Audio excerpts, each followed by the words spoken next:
Queer the City from Homotopia, Art Crawl, Episode 2. We begin this Art Crawl series just outside one of Liverpool's most prominent buildings, the Anglican Cathedral. Everybody has seen it from almost every part of the city, but not everybody's been in it. And one of the reasons for coming today is to go in and find out what kind of an installation has been made here.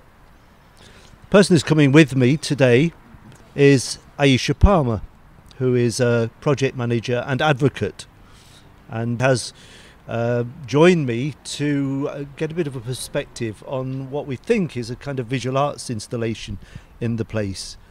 Now, I don't know, to put it rather strangely at the moment, Iesha, do you come here often? I don't come very often. I've been inside about 3 times in the last 5 years I've lived in Liverpool. I normally visit the green area that's on the downward path. The gardens. The gardens, yeah. Well, I'll tell you what, let's go inside because it's starting to rain here now. Let's go inside and see what this artwork is going to be.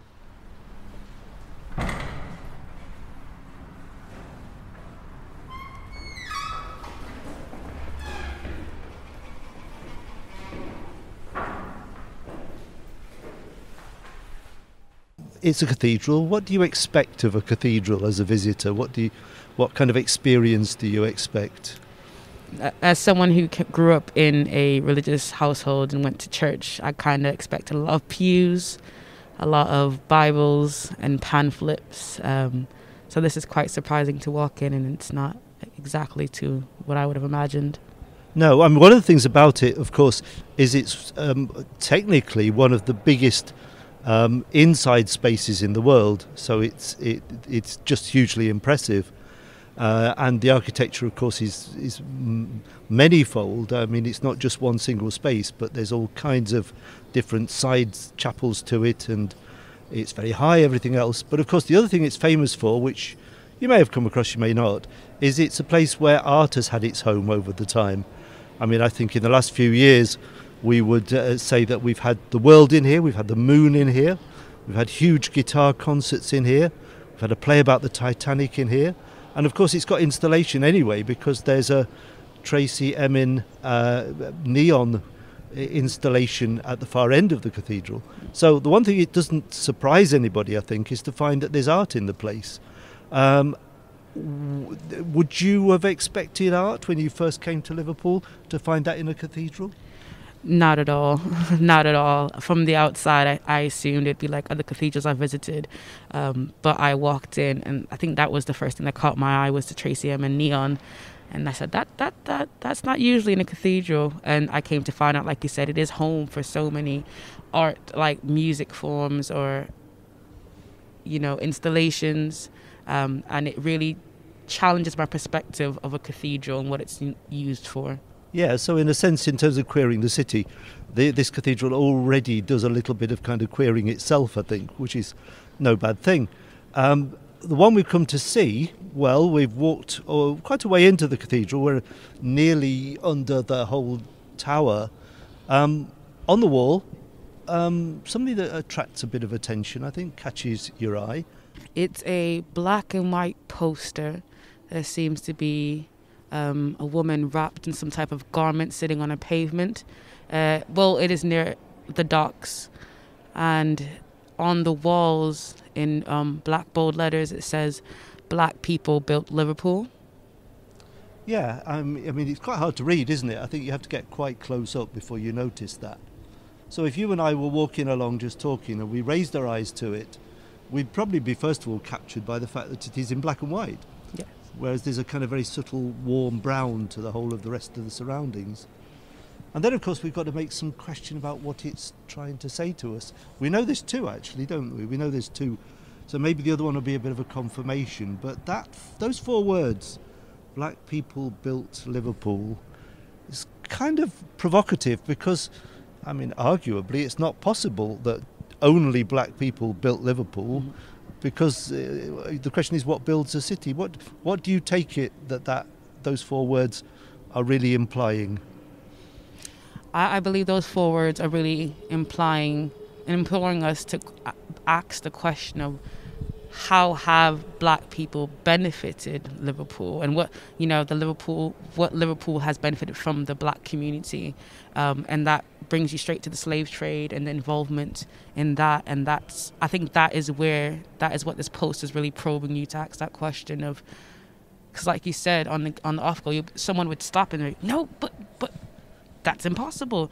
Maybe that's what the artist is trying to get at, you having to ask yourself this question, and not necessarily being defensive in the beginning, but then asking the question of, okay, what does this mean? How have black people within the Liverpool community, how has Liverpool benefited? How have they been a part of the pillars of building Liverpool? Yeah, I think so. I mean, I'm glad that you say it's not defensive. I mean, first of all, you've got to capture people's interest, haven't you? That's one of the tricks to querying something, is first of all you have to get people to want to spend some time with what you've got. So yes, it's that. The crucial thing about this one, of course, is the docks. And if there is a dimension to this which connects with the slave trade, we know that the benefits of the trade, the Atlantic trade, all flowed into Liverpool or out of Liverpool through the docks. So I suppose that figure sitting on the dock there is, they could almost be somebody who's sleeping rough in Liverpool now, couldn't they? Yes. In fact, I think it may be a bit of a montage. So yes, there's that. And of course the other question, which maybe the other one of these two pictures will make clear to us, is of course one thing that you require to build a city is money. And I suppose the question we're going to end up asking is, for example, where did the money for this huge cathedral come from? In other words, is this a particular place where these should be shown, or whether it's basically about the whole of Liverpool? Mm-hmm. Now I'm thinking probably that they made an appeal to raise the money for this cathedral, but the money connection of course means that everybody who ever works and trades in a city is complicit in this case in the slave trade. I mean, does that would it disturb somebody to realise that was true?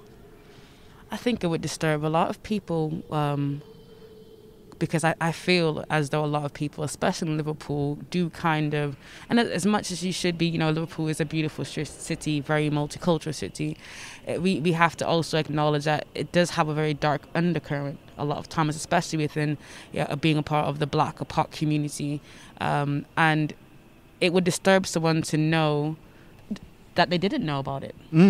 I think that's what it is. How could I not have known? How could I not have made these connections? And that comes from conversations like this not being held, people not necessarily wanting to have certain conversations about this place is here, where did this money come from, or asking those questions, because oftentimes it can lead back to something that you're not necessarily very proud of. So I think what this is happening today is quite important, and people who come in will ask themselves these questions and would go away and do the research like I will do.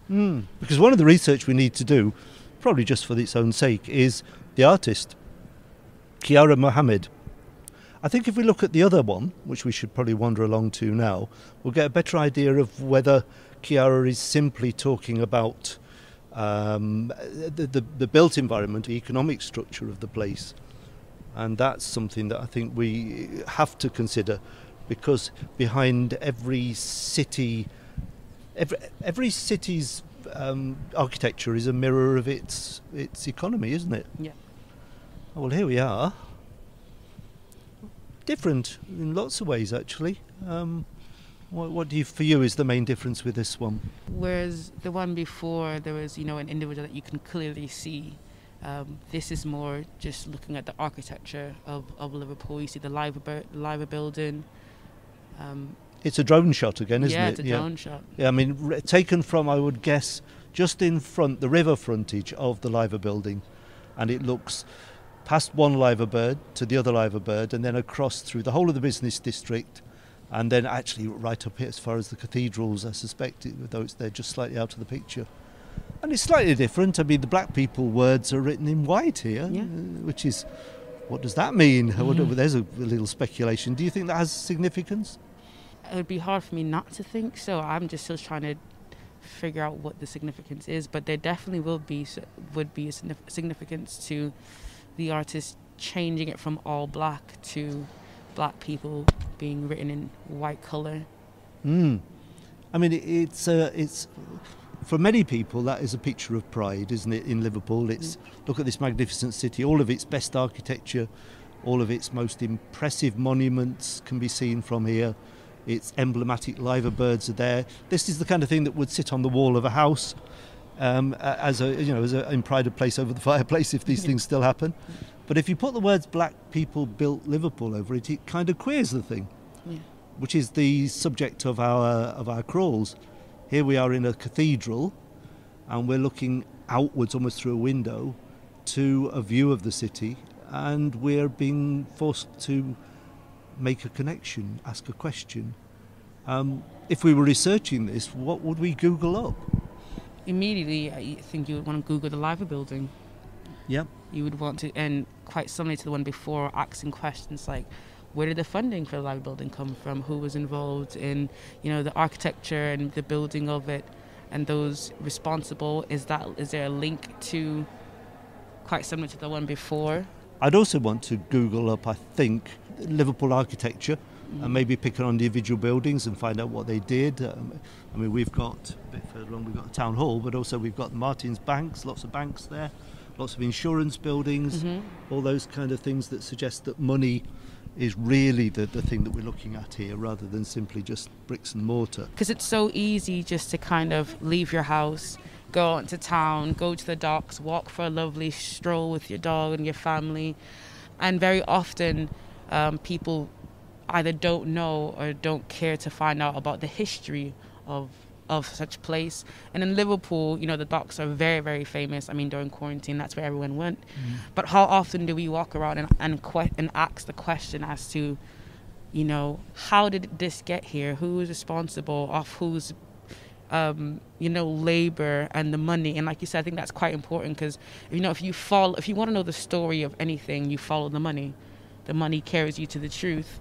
And maybe Kiara's asking us to hold Liverpool in all its glory and greatness, and it's a beautiful city, but not to be afraid, or don't shy away from asking some hard questions about the architect and the city, and how it's come to where it is today, and all those responsible.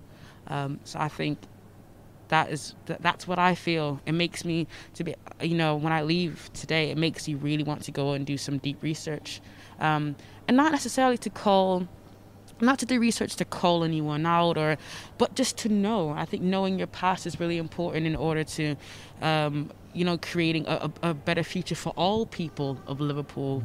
And I think, just continually seeing Black and Liverpool together in a sentence is very strange for me. Because I moved to Liverpool. It is multicultural, but still, certain places you go, I'm very often the only Black person in some spaces. And you think of Liverpool, you think of the sports, you think of the accent, but to see Black people and Liverpool in one sentence, something that I'm still trying to digest. It is quite moving, because I do feel like as in a lot of cities, but especially in Liverpool, with there being so much history with, the seagoers who would come, that were predominantly Black men from either Jamaica or other places of the world, you don't necessarily always feel seen as a Black person in Liverpool. And to see that in a sentence does really make me question, where do we stand? Where am I in the city? How am I seen? Where's the Black people's history in Liverpool? And that's what it kind of encourages me to go and research more of. I think just to cap all that and kind of close it off, really, it strikes me that if you rephrase that and you say, look at Liverpool, it's beautiful, isn't it? And you know what? Black people built it. And it carries that overtone of pride. And I think that's kind of what maybe is the feeling you take away from this, and that's it really. You can't convey it without seeing it. I hope people will come and have a look at it and make their own thoughts on the subject.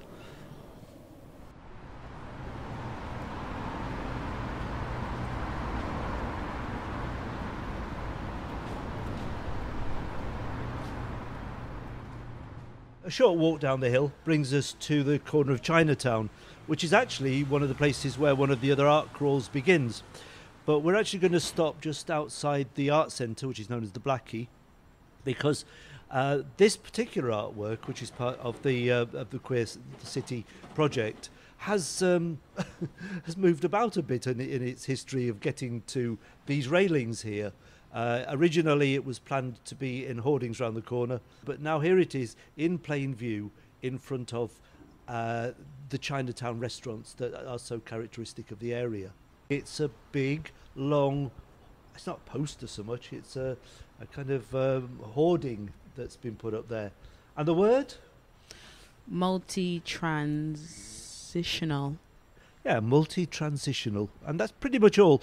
We've got a little clue because there's a Homotopia poster right next to it in case we're too bemused by the whole thing. But, we're familiar with that dimension of it. So basically we're confronted with this big, long, white, I'd say kind of 6 or 7 meters long thing. And it's just saying to us, here's a word. Okay, now... words are very important now. How we refer to ourselves, how we refer to various aspects of gender, and the rest is important. Is this? I don't think I use this. It's not the kind of word that trips off my tongue, and it's not one of those that goes into my conversation that often. Do you use the word multi-transitional very often? To be honest, no. I personally don't. I have seen the word probably twice through flicking through and reading through articles or on social media, but I think this is the first time that I've actually had to, it's physically in front of me, like I'm standing at this banner, and I think about when I was walking down, I was too close to it to see the full word, so then that required me to take like 3 steps back to take it all in, which I thought was quite clever. I don't know if that was on purpose, but it made me have to think about that word. Well, as if you're coming from the sideways, yes, it's true. Yeah. You read it in a certain direction, don't you? But you're ahead of me on this one because I don't think I've seen it in an article. I mean, before we take it to bits, what do we think it means? Multi-transit. Well, definitely in regards to transitioning, and multi means that you're between, from my point of view, thinking from looking at that word, it's between something on a spectrum, because we know gender is a spectrum. I do have an idea of what it is. Should I give it a go? Go on then, yeah. Okay. Multi-transitional. With it being a spectrum, I'd say definitely gender fluidity and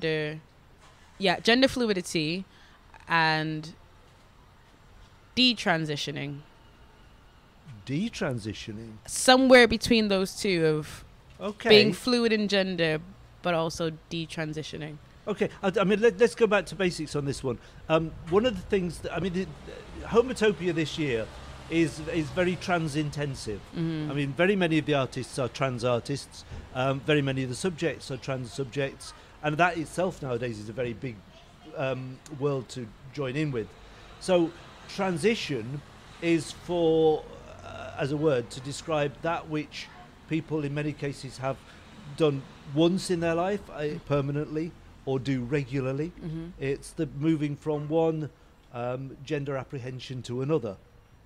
And so when we've got transitional, we're talking about anything to do with people who adjust themselves in their relationship with the world.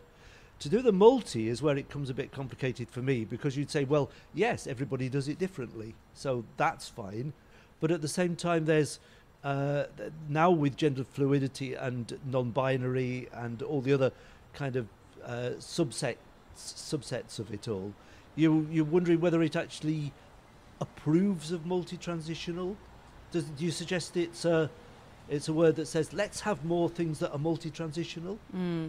Well, I think a lot of things in its nature are multi-transitional, especially when it comes to gender being a spectrum. You're never fixed in this one place. You are, without realizing it or not, most times you are on this like floating spectrum, and that's what I feel that this artist is getting our attention to and it made me question where do I stand on the spectrum, or am I, in regards to gender fluidity and myself being non-binary, I I know. I believe I read it where it said that word, when they saw that word, they saw themselves. Like, they felt like that validated their experience and how they navigate through this world. And that's the artist, yeah. in fact, Colin Lievens, Yeah. who based in London, but has created this, I think, especially for Liverpool and Homotopia, as I understand it. They themselves felt that the word gave them confidence, gave them a sense of themselves. Yeah. Interesting. I'm wondering, I think it's going to be a big stretch for a lot of people who pass here randomly to do the same thing. Yeah. I mean, it's nice because we've looked at some of the other artworks and they really do say, don't worry, you're not the only one. It's, there's a lot of people feeling and thinking the same things as you. With this one, I think the average passerby on the way to deliver some food to one of the restaurants and the rest of it would look a little bit kind of raised eyebrow about it and never be quite sure what they were supposed to think about it. It's a bit impenetrable, isn't it? For some I can see why. Yeah. I mean, we are also talking about people who will make this walk, who are going to do the walk that we're doing now, and they will already be primed to, think a bit about what's going on with the thing. As regards this, does it feel at all threatening to you? Is it kind of a little bit hard-headed about things? It's not in a light colour. It's not in a gentle font at all. It really does kind of say. What's the mood of it for you? For me, I don't think it feels threatening. It's kind of more so a statement. Like, this is it. With it being black and white, it's not necessarily up for debate or a huge discussion. It's like this is representative of some people. Some people see themselves and identify with this word, and this is just the way that it is. And you're walking by, you're either going to okay, or pass it over, or you're going to go home and be like, okay, I wonder what this word is, and do some reading and research and maybe become more enlightened or aware of queer people who identify and see them with this word, who this word validates. Yeah, it's a provocation. Yeah. The provocation to greater awareness, which is what we all hope that all the artwork in this crawl will do. The aim of the project, Queer the City, is to get people to look at it differently. And there have been lots of different strategies depending on which artwork we've looked at and the rest of it. I wonder, you're not a person who was born in Liverpool. You've arrived here, you've made it your home and the rest of it.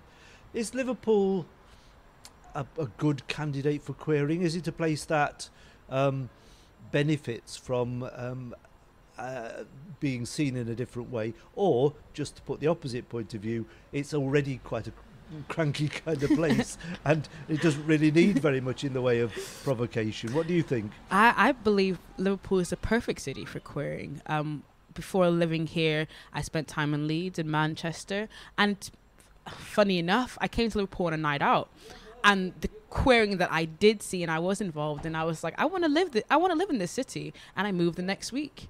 And that's not to say it's perfect. There's still a far ways to go, but I love the fact that you can go into town and there's gay town, but the alternative scene in Liverpool is so beautiful, it's so amazing, it's so family like and welcoming, and I would love to see more of that. Events like Eat Me, what was the one at District, Beers for Queers. Like, Liverpool is a perfect candidate for queering, and I would love to see more alternative scenes coming up and banding together and creating like a really strong sense within the queer community. Queer the City Art Crawl is presented by Roger Hill. Audio production is by Laura Brown. Series production is by Alex Ferguson for Homotopia. Queer the City is made with support from BBC Radio Merseyside. Visit homotopia.net for more info.